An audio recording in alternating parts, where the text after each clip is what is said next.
Hello viewers, welcome to my YouTube channel Paramount English Study with Rajan sir. As I have taught you the sound of music part 1, Evelyn Gillies listens to sound without hearing it. And now today we shall study here the second part, the Sehnai of Bismillah Khan.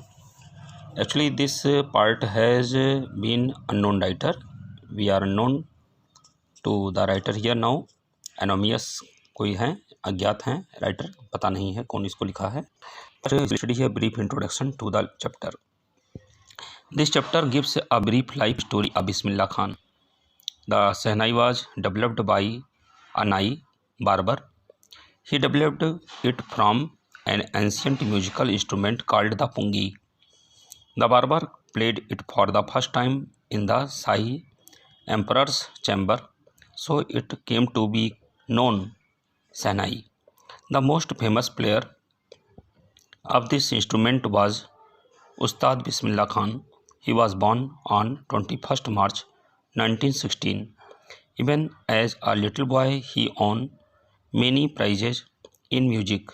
As a Sehnai player, he won many national and international awards. He was awarded Bharat Ratna. Ustad Bismillah Khan traveled all over the world, but whenever he was, he could never forget Varanasi and the Holy Ganga. Music was always more important to him than money. That was why he was never drawn into films. He felt that music could bridge the gap between different communities. Now we shall study here in Hindi.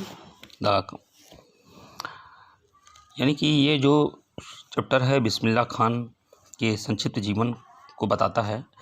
सेहनाई के मामले में आप जानते हैं कि इनका नाम सबसे ऊपर आता है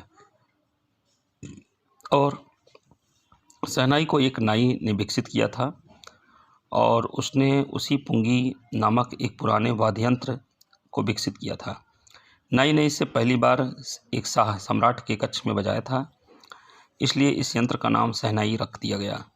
यह यंत्र का सबसे प्रसिद्ध जो वादक हुए उस्ताद बिस्मिल्लाह खान हुए. इनका जन्म 27 मार्च 1916 में हुआ था और आप जानते हैं कि डुमरान में, बिहार में इनका जन्म हुआ.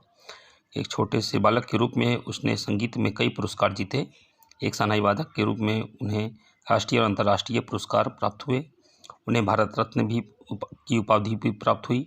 उस्ताद बिस्मिल्लाह खान ने पूरे संसार भर में यात्रा की, परंतु वो जहाँ भी गए वो वाराणसी, पवित्र गंगा और अपने डुमरान को कभी भूल नहीं पाए. यहाँ तक कि जब उनसे लोगों ने प्रपोज़ किया अमेरिका में कि सर यहीं पर रह करके आप एक सेहनाई स्कूल चलाइए, तो उन्होंने कहा कि देखिए हम यहाँ पर वो एनवायरनमेंट नहीं पा सकते जो हमारा भारत में है. तो उन लोगों ने कहा कि हम यहीं पर वो एनवायरनमेंट क्रिएट कर देंगे. तो उन्होंने कहा तो क्या आप वहाँ से जो पवित्र गंगा नदी है वो डुमरान है, क्या आप उसको भी यहाँ ला सकते हैं बनारस का? उसको नहीं ला सकते. तो इस प्रकार से उनका देश प्रेम भी शो करता है और उनका जो कला था अद्भुत था अपने आप में.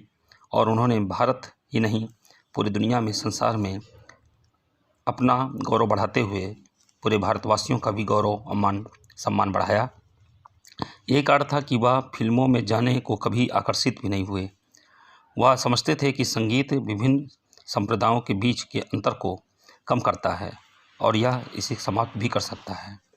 तो इस प्रकार से ये आपका जो टॉपिक है बहुत ही अच्छा है, बहुत ही शानदार है और निश्चित रूप से सेहनाई ऑफ बिस्मिल्लाह खान का टॉपिक पढ़ने से ये लगता है कि वास्तव में हम लोगों के अंदर दोनों चीज़ होनी चाहिए. एक तो एक अच्छा कला होनी चाहिए, करने के लिए अच्छी नीयत, इरादा होना चाहिए और अपने देश के प्रति, राष्ट्र के प्रति भक्ति भी होनी चाहिए. ये इन्होंने इसमें दिखाया है. तो I hope all of you will understand it very well. Have a nice day.